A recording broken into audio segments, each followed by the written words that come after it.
안녕하세요. 전 환갑의 나이를 조금 넘긴 나이에 혼자서 아들을 키우고 있는 남자입니다. 여러분들은 정말 믿었던 누군가에게 뒤통수를 크게 맞거나 상상하지도 못한 배신을 당했던 경험이 있으신가요? 저는 정말 그 지독한 경험 하나 때문에 더 이상은 여자를 못 믿게 되었습니다. 제 아들은 이제 결혼을 앞두고 있습니다. 본인이 새로운 가정을 꾸려서인지 제게 자꾸 재혼을 권유하며 좋은 여사님을 만나라고 슬며시 부추기는데, 글쎄요. 제가 아직도 그때 받은 배신감을 털어내지 못해서 그런지 자꾸만 예전 일이 떠올라서 너무 괴롭네요. 그래서 저도 이제 묵은 감정을 훌훌 털어보내고 싶어 이렇게 사연을 보내게 되었습니다. 전 어렸던 시절부터 모범생이었습니다. 정말 교과서에 나올 법한 그런 모범생이요. 친구들과 어울리기보다는 혼자 책상에 앉아서 책을 보는 것을 더 즐겼어요. 공부가 제게는 정말 좋은 친구였거든요. 친구를 사귀려면 공통점이 있어야 하는데 저 같은 아이들은 제게 또 다른 경쟁자로 다가왔기 때문에 사귈 마음도 없었어요. 하지만 그게 불편하게 생각되진 않았습니다. 실제로 도서관에서 책을 빌리는 것이 제게는 더 소득이 있는 일이라 여겼었거든요. 혼자였던 저를 너무 좋아했었던 것 같아요. 외롭지도 않아 있었거든요. 그러다 보니 당연히 성적이 좋을 수밖에 없었습니다. 앉아서 책만 보고 있으니 성적이 좋을 수밖에요. 그래서 전 학창시절 내내 전교 1등의 자리를 놓쳐본 적이 없어요. 그때는 전교 학생들을 다 합치면 몇백 명이 웃을 정도로 사람이 많았잖아요. 전 그렇게 부모님의 어깨를 으쓱하게 만드는 자랑스러운 아들이었습니다. 하지만 문제는 제가 대학에 입학을 하면서 겪게 되었습니다. 저는 당연히 우수한 성적으로 우리나라의 가장 최고의 대학에 입학을 하게 되었어요. 대학에 가니 사람들과 어울리는 것도 어찌 보면 스펙을 쌓을 수 있는 길 중 하나더라고요. 친구들을 사귀어야 했고, 술자리도 가야 했고, 함께 모여서 발표를 해야 했고, 그런 것들이 제게는 정말 어렵게 느껴졌고 힘겹게 느껴졌습니다. 이제껏 해보지 못한 일들이라 그런지 너무 힘이 들고 진이 다 빠지더라고요. 매일매일이 너무 스트레스의 연속이었습니다. 누군가 그때 그랬어요. 군대 가면 사람이 달라진다고 말이에요. 그래서 바로 입대를 신청했습니다. 그 말이 정말인 것인지 그렇게 합숙 생활을 군대 시절 내내 하다 보니 어느 정도 저에게 눈치란 것이 생기긴 하더라고요. 군대라는 특수한 경우여서 제가 배울 수 있었던 것 같기도 합니다. 그렇게 저는 전역을 했고 복학을 했었죠. 그때부터는 저 아닌 다른 누군가와 무엇을 함께 한다는 것이 그리 어렵게 느껴지진 않게 된 것 같아요. 그렇게 하나둘씩 제게 필요한 스펙을 쌓았고 전 졸업 이후에 좋은 외국계 기업에 취직을 하게 되었습니다. 아무래도 외국계 기업이라 그런지 근무 환경도 조금 한국 사회에 비해 자유로운 편이었어요. 당시에 청바지를 입고 출근을 해도 복장 지적을 당하지 않을 정도였거든요. 그리고 성과만 어느 정도 보장이 된다면 복지도 괜찮았습니다. 그렇게 저는 학업도 직업도 회사도 모든 토끼를 다 잡았어요. 하지만 제가 하나 잡지 못한 토끼가 있었죠. 그건 바로 연애였습니다. 사회생활은 그래도 어찌저찌 잘 해나갈 수 있었는데 여자를 만나는 것은 여간 쉬운 일이 아니더라고요. 중간중간 저를 좋다고 따라다녔던 여자들이 몇몇 있었지만 제게는 부담처럼만 느껴졌었거든요. 그래서 자연스럽게 아무도 안 만나게 되더군요. 제가 점점 나이를 먹어가며 결혼 정년기의 나이가 되어가자 저희 부모님은 그제서야 걱정을 하기 시작하셨습니다. 그 전까지는 제가 학업에만 열중하고 이러는 모습을 자랑스럽게 여기셨었는데 결혼할 나이가 되어가니 여자를 좀 만나고 다니라며 저를 아주 들들 볶기 시작하셨죠. 근데 그게 어디 제 맘대로 되는 일인가요? 부모님 말씀을 제가 들은 채도 하지 않으니까 부모님은 선자리를 자꾸 가져오셨습니다. 이러다간 제가 결혼을 못하고 평생 혼자 살 거라고 생각을 하셨나 보더라고요. 부모님 등살에 못 이겼던 것이 반, 저도 점점 결혼을 해야 한다는 조급함이 또 반. 전 그렇게 수십 번의 선자리에 나갔습니다. 그러다 현재 이혼한 아내를 만나게 되었어요. 편의상 아내라고 칭하도록 하겠습니다. 아내는 학벌도 직업도 그렇게 좋은 편은 아니었습니다. 그런데 제가 아내를 선택했던 이유는 정말 착하고 고운 심성, 그것 하나였어요. 저는 교회에 다니고 있었는데 하루는 신앙심이 깊은 여자분이 새로 오셨습니다. 저의 엄마 눈에 들었고 그렇게 선을 보게 된 것이죠. 그렇게 만나게 된 아내는 참 조용하고 여성스러운 성격을 가지고 있었습니다. 항상 말을 할 때도 조근조근하게 차분하게 말을 했고 조신한 그런 매력이 있었어요. 전형적인 현모양처 아내처럼 말이에요. 우리 두 사람은 그렇게 2년이 조금 넘는 시간 동안 연애를 했고 슬슬 결혼 이야기가 오고 갔습니다. 그러다 아내의 뱃속에 아들이 태어난 것이었죠. 저와 아내는 부랴부랴 결혼을 하게 되었습니다. 그리고 아내는 결혼과 동시에 일을 그만뒀고 전업주부로 전향을 했어요. 저 혼자 외벌이를 해도 저희 가족들 모두 먹여 살리고도 남았거든요. 저는 결혼과 동시에 아내에게 모든 경제권을 넘겼습니다. 남자인 저보다 돈을 잘 모으겠지 하는 생각으로 말이에요. 그리고 그것이 제게 일어난 비극의 첫 단추였죠. 아내는 무척이나 따뜻한 아내가 되어주었고 아들에겐 자애로운 어머니가 되어주었습니다. 제게 아침을 매일 차려주었고 집은 항상 청결하고 깨끗하게 유지가 되었죠. 출근을 하는 아침마다 아내는 현관문까지 따라 나와 제게 뽀뽀를 해주며 배웅을 하기도 했고 점심에 먹을 도시락도 정말 갖가지의 기술을 더해 파는 것처럼 종종 싸주기도 했어요. 야근을 하는 날에 아내가 도시락을 싸서 오면 정말 어깨가 으쓱했죠. 결혼을 정말 잘했다고 느꼈던 순간이 정말 하루 이틀이 아니었어요. 저희 부모님께도 어찌나 잘하는지 어머님, 아버님 하며 생글생글 웃고 그러는데 너무 예뻐 보였습니다. 우린 그렇게 단란하고 화목한 가정을 꾸리게 되었고 둘째도 곧 가질 수 있게 되었습니다. 저는 너무 행복하다고 스스로 생각했고 그렇게 믿었어요. 전 제 인생이 그렇게 완벽하게 살고 있다고 한치의 의심 없이 믿었습니다. 결혼 생활의 문제는커녕 너무 행복해서 탈이었죠. 그래서 그런지 제게 모든 것을 맞춰주는 아내가 제게 경제권을 요구했을 때 별다른 생각 없이 덜컥 준 것 같아요. 이렇게 잘 맞춰주는 아내가 설마 다 날려먹을 거라고는 생각도 상상도 저는 전혀 하지 못했거든요. 그런데 어느 날이었습니다. 그날은 주말이어서 그런지 조금 늦잠을 잤어요. 저희 부부가 사용하던 침대에서 제가 누운 쪽에 작은 협탁이 하나 놓여 있습니다. 그런데 거기엔 정말 눈여겨보지 못하면 보이지 않을 정도로 아주 작게 빼꼼 튀어나온 쪽지가 하나 있었어요.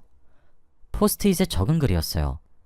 전 당신의 아내와 방금도 뜨거운 사랑을 나눴습니다. 그리고 이 관계는 5년이 넘도록 이어지고 있어요. 귀여운 캐릭터가 그려진 포스트잇 속에 담겨진 내용은 상상조차 하지 못했던 충격적인 내용이었습니다. 저는 본능적으로 제가 목격한 그 쪽지를 숨겨야 된다고 생각했습니다. 아내는 눈치조차 못 챈 것 같았죠. 처음엔 정말 아내가 제게 심한 장난을 치는 것인지 고민이 많이 되었습니다. 하지만 하루가 지나고 이틀이 지나고 일주일이 지나도 아내는 쪽지에 대한 언급조차 없었고 그 일주일 사이 쪽지가 2개 더 늘었어요. 제가 그 쪽지를 빼서 그런지 제가 읽는다는 것을 눈치챈 사람이 2개를 더 적었더라고요. 당신의 아내는 저만 만나는 것이 아니에요. 저는 목요일에 만나는 사람입니다. 오늘도 당신의 아내와 뜨거운 밤을 보냈습니다. 정신 차리세요. 우리는 당신의 출장을 반기고 있단 걸 아시나요? 사실 제가 일하는 곳이 외국계 기업이라서 그런지 해외 출장이 정말 잦은 편이었거든요. 그렇게 불편한 진실을 마주하기 직전인 상태가 되었어요. 저는 꾀를 내었습니다.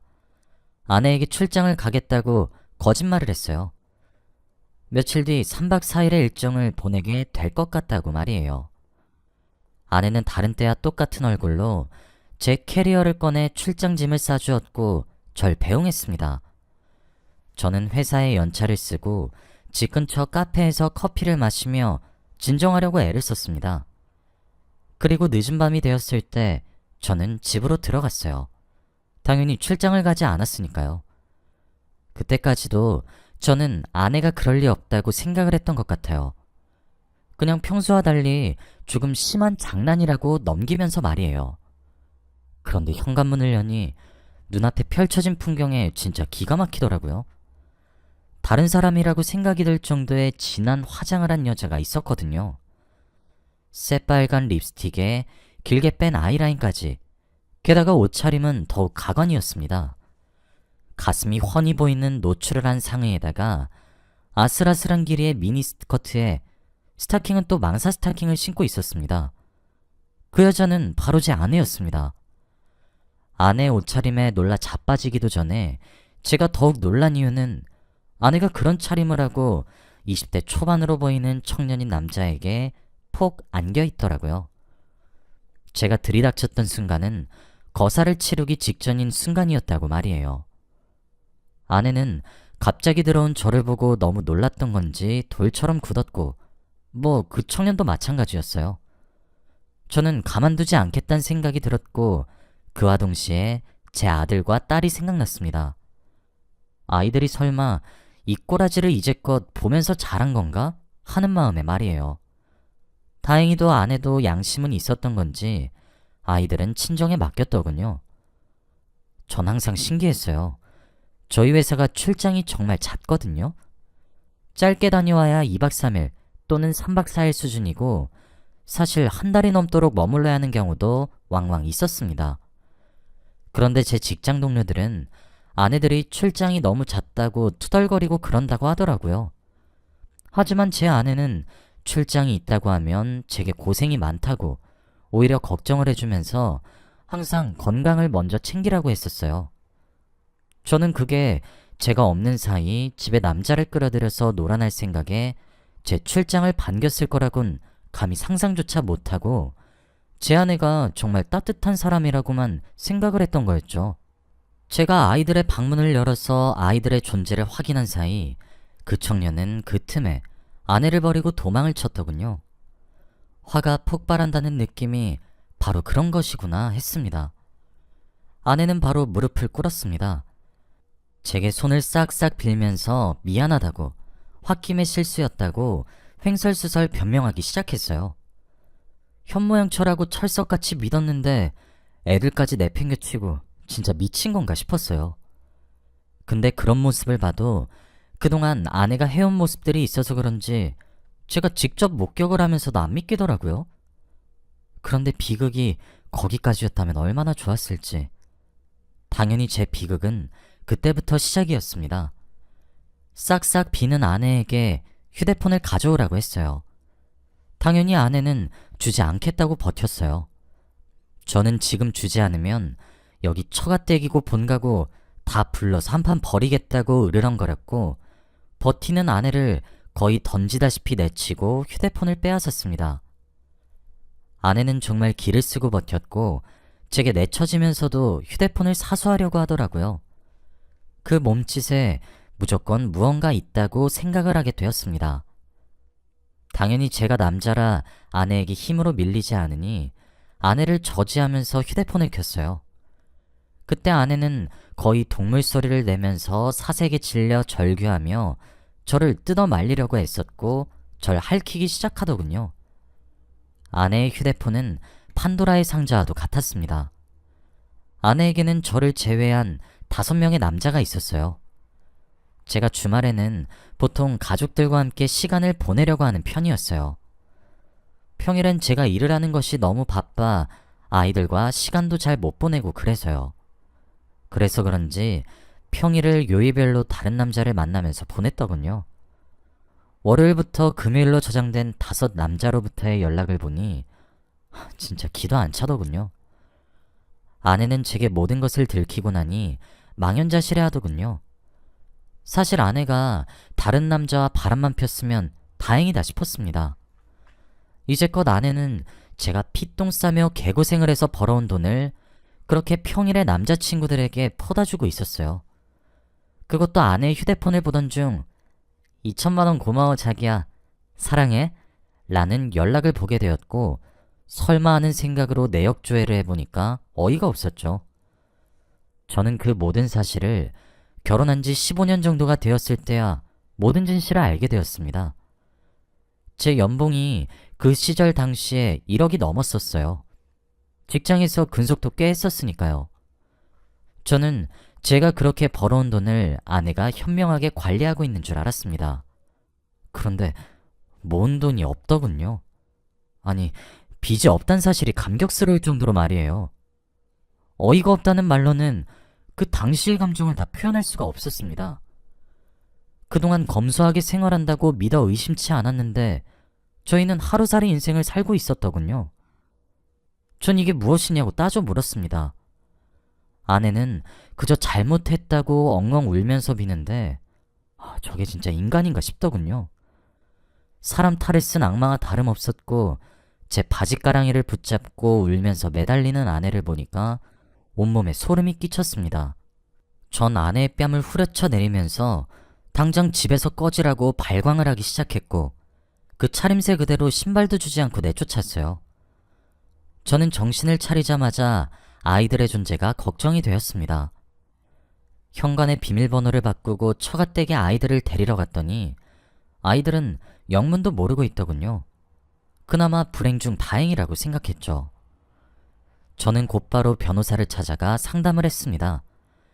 당연히 상간자 소송은 물론이고 위자료 청구까지 모두 상담을 받기 위해서죠. 단순 계산만 해도 제가 가져가서 손에 쥐어준 제 월급이 10억이 넘습니다. 변호사님께서 혀를 내두르시며 상간자 소송과 이혼 소송 모두 승소할 수 있다고 하셨어요. 하지만 날린 돈을 찾는 것은 조금 어려울 것 같다고 하면서요. 진짜 살면서 그렇게 이성을 잃을 정도의 화는 처음 겪어봤습니다. 그런데 더욱 대박이었던 사실은 그게 끝이 아니었단 거였어요. 변호사님은 제게 아내의 불륜이 얼마 정도 지속되었는지 물어봤고 전 모른다고 대답했었죠. 제 대답에 변호사님은 조심스레 아이들의 친자검사도 진행해야 할 것 같다고 하셨어요. 그런데 그 말을 들으니 등줄기에 소름이 끼치더라고요. 설마 그 정도까지 쓰레기일까? 싶었는데 맞더군요. 아들은 제 아들이 맞았지만 딸아이는 제 아이가 아니었습니다. 저는 하늘이 무너지는 듯한 기분이었어요. 아내의 휴대폰을 증거 삼아 저는 이혼을 준비했고 상간자들과의 소송도 준비했어요. 처자식 먹여 살리겠다고 열심히 노력한 대가가 고작 이거란 사실에 너무 기가 막혔어요. 아내가 지금은 5명의 남자를 요일별로 돌아가면서 만나고 있었지만 아내의 휴대폰에 남은 기록들을 보고 지금은 헤어진 상간자들까지 합치니 20명이 넘더라고요. 전 전부 다 소송을 때렸습니다. 우리나라가 법치국가라서 그놈들은 천만다행으로 생각해야 할 겁니다. 고소를 몇 개를 했는지 헤아릴 수 없을 정도가 되니 하나둘 제게 합의를 신청해왔어요. 전 하나도 합의하지 않았습니다. 결혼을 앞둔 남자들도 있었고 이제 신혼생활을 하고 있는 놈들도 있었죠. 제 가정을 파탄내놓고 새로운 결혼 생활? 전 용납 못했어요. 당연히 그 20명이 넘는 모든 놈들이 2천만 원에서 3천만 원까지의 위자료를 내야 했고 전 그 사실을 그놈들이 다니고 있는 회사에도 법적으로 알렸습니다. 월급을 가압류를 거는 방식을 통해서 말이에요. 그래서 그런지 20명 중 10명은 추후에 이혼을 당했다고 하더라고요. 제게 욕설이 가득 담긴 연락을 몇 명이 왔길래 그것도 협박죄로 고소했어요. 사람이 일을 한 번 가니까 정말 무서워지더군요. 딱 한 사람 합의했네요. 목요일 남자 한 사람이요. 그 사람도 제 아내랑 노란한 점은 똑같았는데 제게 알려줬으니까요. 제가 변호사님을 통해 물어보니 원래 아내가 결혼 전 만났던 전 남자친구였어요. 돈이 많고 집안이 좋은 저를 선택하면서 자기를 버렸다고 인생을 망가뜨려주고 싶어서 불륜을 저지르게 했다고 제게 정말 미안하다고 했다고 하더라고요. 그 남자는 합의금으로 제게 1억을 건넸고 전 그걸 받아들이면서 그 사람의 고소만 유일하게 취하를 했습니다. 사실 위자료로 제가 잃은 돈의 대부분을 메꾼 것 같기도 해요. 당연히 아내는 고소를 당했고 전 처가댁이고 저희 집이고 가릴 것 없이 다 폭로했습니다. 저희 부모님은 다른 모든 사실보다 딸아이가 제 핏줄이 아니란 사실에 뒷목을 잡고 쓰러지더군요. 아내는 그제서야 깊은 후회를 하는 듯 했습니다. 아마 제 생각에는 일탈이 걸리지 않고 계속 이어지니 더욱 커다란 쾌감과 자극을 원했던 것 같아요. 그렇게 더 자극적인 것을 느낄수록 브레이크가 고장난 자동차처럼 스스로는 멈출 수 없는 상태였던 것 같았죠. 저는 이혼 소송을 진행하면서 딸아이의 친생자 부인의 소송도 함께 했습니다. 아내는 제게 키운 정도 없냐고 울부짖더군요. 제 딸아이도 제게 버림을 받게 되니 절 붙잡는데 참 가슴이 찢어지는 듯 했어요. 애가 무슨 죄인가 싶더라고요. 그런데 그렇게 치면 저는 무슨 죄인가요? 저는 그렇게 이혼에 성공했고 아들만 데려와 키우기 시작했습니다. 아들이 사춘기를 겪는 그 시절에 그딴 짓을 벌인 제 아내 때문에 아들은 정말 방황했습니다. 겨우 마음을 가다듬어 자리를 잡고 지금은 행복하게 해주는 며느리를 만난 것 같아요.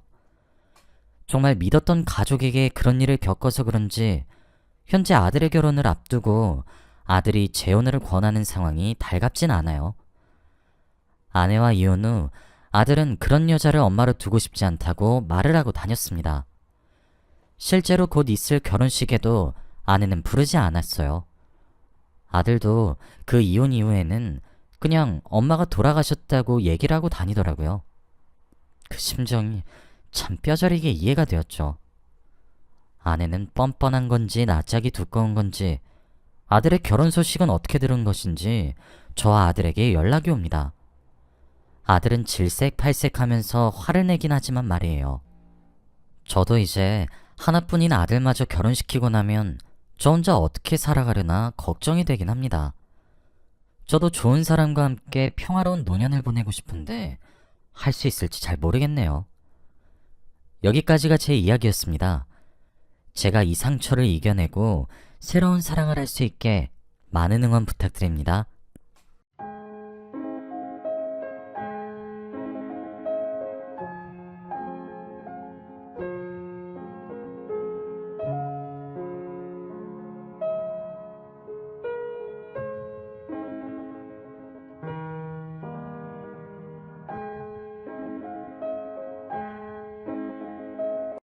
안녕하세요. 저는 50대 초반의 여성입니다.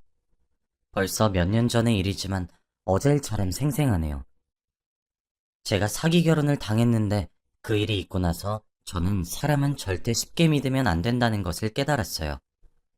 여러분도 오늘 제 이야기를 들으시고 한번 주위를 둘러보셨으면 좋겠습니다. 저는 일반 직장을 다니고 있는 회사원이에요. 30대가 될 때까지 결혼이 하고 싶다는 생각이 없었고 일을 열심히 해서 승진을 하고 높은 연봉을 받는 게 더 좋았죠. 그리고 무엇보다 아기를 별로 좋아하지 않았습니다.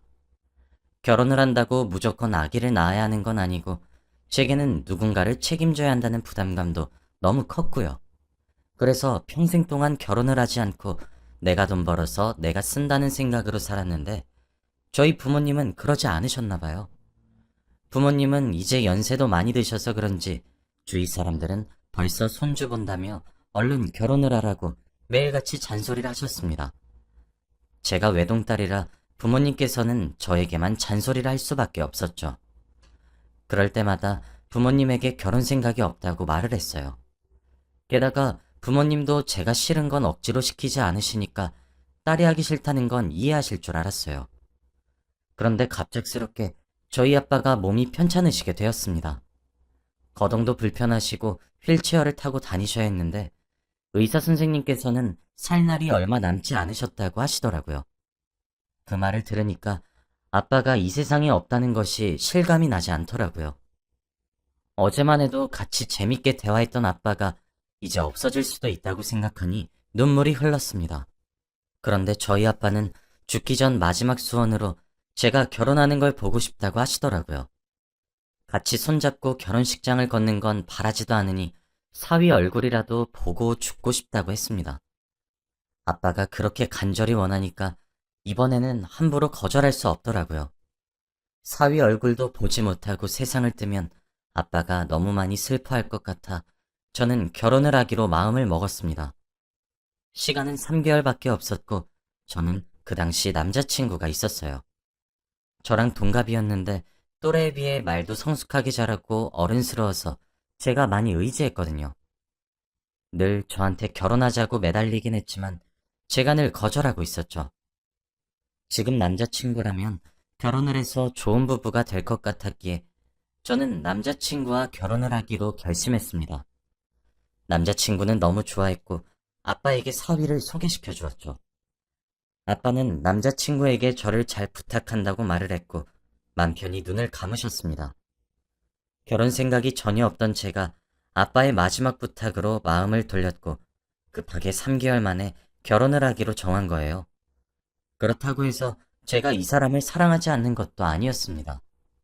누구보다 사랑했고 평생 함께 할 수 있을 것 같은 기분이 들었어요. 저와 남자친구는 친구의 소개로 만났는데 처음부터 마음에 들었습니다. 원래 사람은 대화를 해보면 상대방을 대충 파악할 수 있잖아요. 그런데 남자친구는 저와 동갑임에도 불구하고 행동도 어른스럽고 듬직하더라고요. 항상 저희 커플은 유익한 대화를 나누었어요. 남자친구는 부모님이 일찍 돌아가셔서 힘든 일을 일찍 겪어서 일찍 철이 들었다고 했죠. 그런데 이 사람과 딱 한 번 헤어질 뻔한 적이 있었어요. 저와 남자친구가 사귄 지 2년쯤 되었을 때 이 사람이 탈북자인 것을 알았거든요. 그 사람은 저에게 한마디도 해주지 않았고 제가 알아챘어요. 하루는 우연히 제가 남자친구 휴대폰을 보다가 탈북자들이 있는 카페에 가입을 했더라고요. 한 번도 저한테 말해준 적이 없는데 이런 식으로 알게 되니까 왠지 저를 속인 것 같고 배신감이 확 들더라고요. 그래서 대뜸 남자친구에게 화를 불같이 내면서 이게 뭐냐고 했죠. 남자친구는 처음엔 당황하는 것처럼 보였지만 차근차근 저한테 설명해 주었습니다. 숨긴 건 아닌데 물어보지 않아서 말하지 않았대요. 이 사람은 한 번도 북한에 대한 이야기를 꺼내지 않았고 탈북을 했던 이야기들을 말한 적이 없는데 제가 어떻게 그걸 눈치채나요? 솔직히 그때 헤어질 생각까지 했습니다. 그런데 이 사람이 저를 끝까지 붙잡으면서 탈북하다가 어머니 아버지가 돌아가셔서 그 추억을 다시 상기시키기 싫어서 말 못했어 하며 울면서 말하는데 마음이 찡해지고 저도 슬프더라고요. 그때는 그 사람을 너무 사랑했기에 용서를 했습니다. 조금 충격이긴 했지만 어쨌든 한민족이니까 괜찮았어요. 그리고 저희는 아버지가 돌아가시고 몇 개월 후 결혼 준비를 하기 시작했습니다. 저희는 간소하게 준비했고 딱히 비싼 가구나 가전제품을 사지 않았어요. 저희들 다 욕심이 별로 없어서 그런지 생활에 필요한 것만 있으면 됐고 신혼집도 그렇게 넓지 않은 곳으로 구했죠. 아빠가 돌아가시고 혼자 남겨질 엄마가 걱정되었는데 남편은 고맙게도 저희 친정 근처로 신혼집을 구하자고 해주었고 결국 신혼집과 친정집은 걸어서 7분 정도의 거리에 위치할 수 있었습니다. 그 사람은 여러 가지 가맹점을 하고 있었는데 카페나 음식점, 그리고 PC방 등 아주 다양한 곳의 사장님이었습니다. 다 아르바이트생이 운영하니까 하루 종일 놀고 먹고 해도 괜찮았죠. 반면에 저는 회사를 다니는 직장인이니까 평일은 매일 출근해야 했습니다. 저희의 일상 패턴이 잘 맞진 않았지만 그래도 남편이 이해를 해줘서 고마웠어요. 그리고 얼마 뒤 또 충격적인 남편의 비밀을 알게 되었습니다. 제가 남편 주민등록증이 필요할 때가 있어서 우연히 지갑을 뒤졌습니다. 그런데 남편의 주민등록증 앞자리가 8이어야 하는데 7로 시작하더라고요. 두 눈을 비비고 다시 봐도 7로 시작했고 사진도 남편이 맞았습니다. 남편과 저는 동갑으로 알고 있는데 갑자기 7로 시작하다니. 그때 남편은 집에 없었기에 혼자서 곰곰이 생각을 해봤어요. 주민등록상 이 사람의 나이는 저와 10살이나 차이 나는 사람이었는데 그럼 혹시 탈북을 하고 주민등록증 등록을 잘못했나? 이런 생각까지 들더라고요. 그때 마침 남편이 집으로 돌아왔고 저는 물어봤습니다. 탈북자인 사실을 들켰을 때와 똑같은 표정을 지으면서 저에게 핑계를 댔는데 정말 어이가 없더라고요. 아니, 사실 내가 나이 많다고 하면 나 안 만나줄까봐 그랬어. 라고 하는 게 아니겠어요? 무슨 말도 안 되는. 저는 몇 년 동안 이 사람이 저랑 동갑인 줄 알고 또래보다 성숙하다고 생각했는데 나이가 저보다 10살이나 많으니까 성숙할 수밖에 없었던 거죠. 어떻게 이럴 수 있나요? 그 사람은 제가 어이없어 하는 걸 알고는 내가 미안해. 그래도 우리 사랑은 변하는 거 없어. 라고 하며 울먹거리며 말하더라고요. 우는 얼굴에 어떻게 화를 내나요? 그때 저는 또 바보같이 그 사람을 용서했습니다. 이 사람이 얼마나 저를 좋아했으면 이렇게까지 거짓말을 치는 건가 싶으면서 화해했죠. 지금 생각하면 정말 바보 같은 결정이었습니다.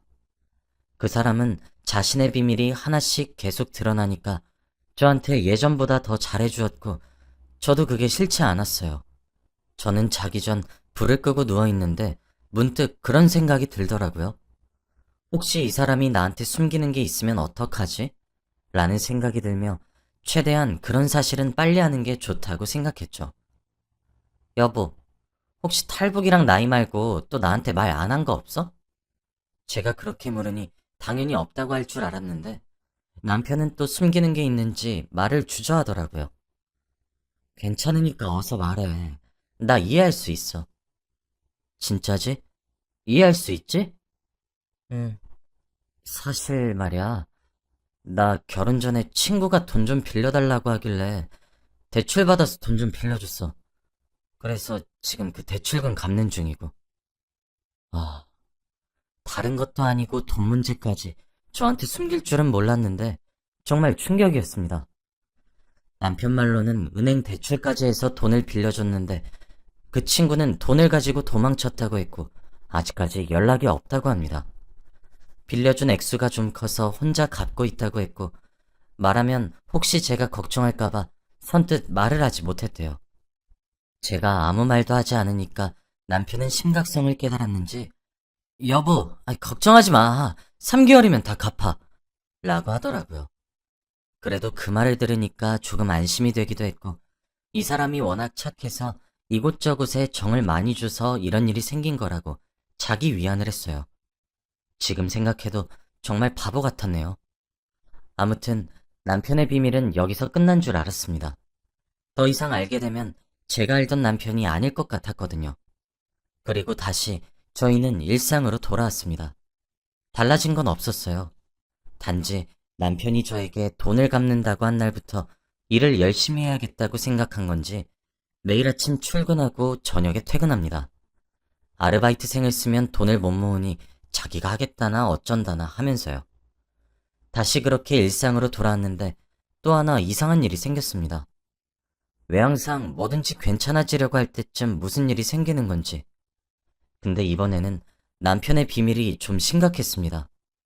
항상 일을 하고 오면 남편이 어디서 씻고 오는지 비누 냄새가 폴폴 났거든요. 늘 집에서 씻고 자고 하는 사람이 퇴근을 하고 오면 피곤한지 씻지도 않고 바로 잠에 들었고 저와 이야기하는 시간도 줄어들더라고요. 그래서 이 사람이 혹시 다른 여자가 생긴 건가 하면서 의심을 하기 시작했습니다. 갑자기 새벽 일찍 나가서 일을 한다는 것도 수상하기도 했고 퇴근하고 오면 비누 냄새가 대놓고 나는 것도 이상하기도 했죠. 저는 이 사람과 이혼까지 생각하고 미행을 하기 시작했습니다. 남편이 출근할 때 몰래 뒤따라가서 어디 가는지 확인했죠. 그런데 이 사람이 가는 곳은 정말 충격적이었습니다. 바로 공사장이었거든요.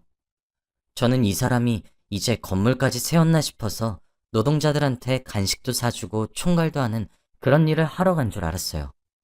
그래서 근처에서 간식거리 좀 사서 내조 좀 할까 싶었죠. 그래서 간식을 사서 공장을 들어갔는데 남편이 보이지 않는 겁니다. 샅샅이 뒤졌는데 멀리서 김수종 씨, 그렇게 하면 안 된다니까? 하며 제 남편의 이름을 부르더라고요. 저는 소리가 들리는 쪽으로 가서 보니 남편은 그곳을 총괄하는 사람인 것 같은 분에게 혼이 나고 있었습니다. 남편은 안전모를 쓰고 작업복을 입은 채 건물을 짓고 있었고 양복을 입은 사람들에게 혼이 나고 있었죠. 저는 그 모습을 보고 너무 놀라서 양손에 쥐고 있던 간식거리들을 땅바닥으로 떨어뜨렸고 그 소리에 그곳에 있던 사람들은 다 저를 바라보았죠. 물론 제 남편도요. 정말 그때의 기분은 말로 표현할 수 없을 정도입니다. 뒤통수를 세게 맞은 건 기본이었고 제가 알고 있던 사람이 아니니까 온몸에 소름이 돋았어요. 이건 사기 결혼이라는 것밖에 생각이 나지 않더라고요. 남편은 제가 당황해하는 모습을 보고 급하게 내려와서 제 손목을 애절하게 붙잡으며 여보, 내 얘기 좀 들어봐. 어? 라고 했고 저는 아무 소리도 들리지 않았습니다. 도대체 저는 누구랑 결혼한 걸까요? 무슨 양파도 아니고 까도 까도 계속 나오는 그의 비밀을 보니까 숨긴 얘기가 더 많을 것 같더라고요. 들어보니 많은 가맹점을 하고 있던 사장도 아니었고 그냥 공사장에서 일하는 일용직이었습니다. 제가 바보 같았어요. 그날 이후로 저는 그 사람에게 모든 신뢰를 잃었습니다. 그때서야 정신이 차려지면서 그놈의 실체가 보이더라고요. 탈북자에다가 나이에다 빚까지, 그리고 하다못해 직업까지 속이다니. 정말 드라마에 나올 법한 이야기 아닌가요? 저는 그 사람과 도저히 같이 살 수 없었고 이혼을 하기로 결심했습니다. 남편은 끝까지 말리면서 다 설명하겠다고, 다시는 이런 일 없을 거라고 했지만 저는 이 사람을 더 이상 믿을 수 없었어요. 그 사람이 매일같이 씻고 온 이유도 공사장에서 흘리는 땀 냄새와 흙 냄새 때문이었더군요. 지금 생각해도 정말 대단한 사람을 만난 것 같습니다. 저는 뒤도 돌아보지 않고 이혼했어요. 그리고 살던 집은 원래 제 집이었기 때문에 남편만 짐을 싸고 나갔죠. 이혼 후 몇 달 정도는 연락도 하지 않은 채 살았습니다. 초반에는 문자도 오고 전화도 왔는데 귀찮아서 다 차단했어요. 그렇게 엄마와 단둘이서 살고 있는데 저는 남편의 기억이 점점 잊혀질 때쯤이었습니다. 저는 그동안 일도 열심히 하고 사람들도 많이 만나면서 그 사람과의 추억을 잊어가고 있었죠. 그때쯤 집에 누군가 찾아왔고 현관문을 열어보니 경찰이었습니다. 혹시나 제가 무슨 잘못을 저질렀나 하고 한껏 움츠린 채로 문을 열어보니 안녕하세요, 경찰입니다. 혹시 김수종 씨 전 와이프 되십니까? 잠깐 조사 좀 할 게 있어서 그런데 같이 경찰서로 좀 가주시죠. 라고 하는 게 아니겠어요? 거의 1년이나 지난 이 시점에 그 사람과의 인연이 뭐가 있나 싶어서 경찰서로 일단 발걸음을 옮겼습니다. 가는 내내 혹시 이 사람이 내 이름을 대고 사기를 치고 다닌 건가 라는 생각도 해보고 혹시 내 이름을 대고 돈을 빌린 건가 라는 오만 생각을 다 했습니다. 그리고 경찰서에 도착했는데 한 여자가 앉아 있더라고요. 그런데 저를 보자마자 갑자기 제 멱살을 잡으면서 당신 누구야? 김수종이랑 무슨 사이야? 라고 하는 겁니다. 생판 처음 보는 여자가 대뜸 제 멱살을 잡고 그러는데 너무 당황스럽고 화나더라고요. 저 그 사람 전 와이프인데요? 그쪽은 누구신데 제 멱살을 잡으세요? 경찰은 제가 말하는 것을 듣고 저에게 이분은 김수종 씨 아내분 되십니다. 라고 하더군요.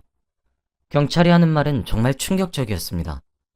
알고 보니 그 여자는 김수종이 북한에서 결혼한 아내였던 것이죠. 저는 이게 가능한 일인가 싶어서 이해가 되지 않았는데 그 여자는 차근차근 설명해 주었습니다. 김수종과 그 여자는 함께 탈북을 하려고 했는데 상황이 맞지 않아서 김수종 혼자 탈북을 했다고 합니다. 그리고 먼저 가서 기다리고 있겠다고 했으면서 저를 만나 새롭게 결혼을 했던 거였다고 하더군요. 그냥 김수종 그놈이 완전 쓰레기인 거죠. 북한에 와이프가 있으면서 남한에서는 저와 결혼하고 말이나 됩니까? 경찰도 이런 경우는 자기들도 처음 본다면서 당황해했어요. 이건 주문이라면서 이런 게 대한민국 사회에서 가능하냐고 화를 내니 경찰들은 북한과 남한이라서 엄연히 다른 결혼이라고 하더라고요. 어떻게 이런 일이 제게 일어나나요? 제가 결혼했던 사람이 아내가 있는 남자라니. 지금 생각해도 어이가 없고 기가 막힙니다. 몇 시간 동안 경찰서에 혼자 앉아 생각하고 있었는데 그때 경찰에게 잡힌 김수종을 만났습니다. 손목에는 수갑을 차고 있었고 몇 달 동안 뭘 하고 다녔는지 얼굴이 좋아 보이더라고요. 그리고 제 옆에 있는 북한 와이프를 보고 엄청 놀라워했습니다. 그 여자는 탈북하고 김수종을 찾아서 연락도 하고 찾아가기도 했지만 그때마다 김수종은 자신을 무시했다고 합니다.